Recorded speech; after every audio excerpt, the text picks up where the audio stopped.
So I'm going to talk about Maya's motion analysis.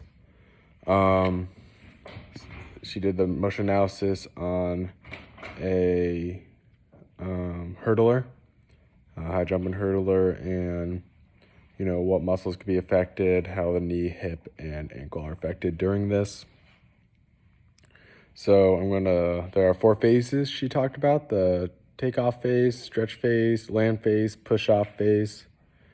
And I think those are important just to kind of understand so I can get an idea of how how the sport kind of works, what I can look for.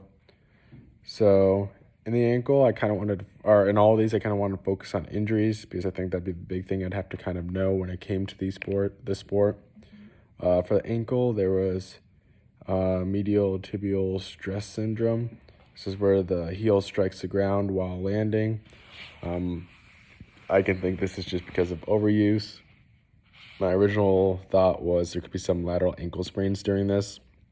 She did not put it down, but medial stress syndrome, that makes complete sense as well. So going to the knee, there are some hamstring strains that could happen. This specifically happens during the landing phase. There could be some meniscal damage.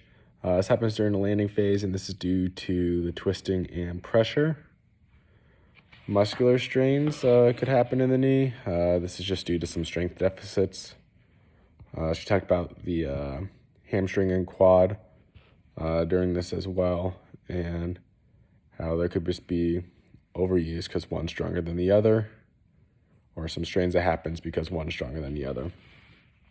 So for the hip, there could be some muscular strain as well. This is due to overuse. Some labral tears happens during the landing phase. This could just be because of how much pressure is being put in there. And then the IT band can be injured as well, and this is due to overuse. I think taking these injuries would be very important into my, hopefully, athletic training career. So if I ever do have someone who is doing a high hurdle activity or high hurdle practice, doing track, I can kind of get an idea of what injuries might occur during this time. So if someone were to come in, I can maybe, start going through my mind. This could be a potential injury, a hamstring could be a common injury during this, if their knee's hurting, maybe it's a meniscal. I think relating that back would be a good idea. So she talked about the kinetic chain. She said for the ankle, if there's an ankle injury, there could be some knee instability. The knee kind of want to compensate for it.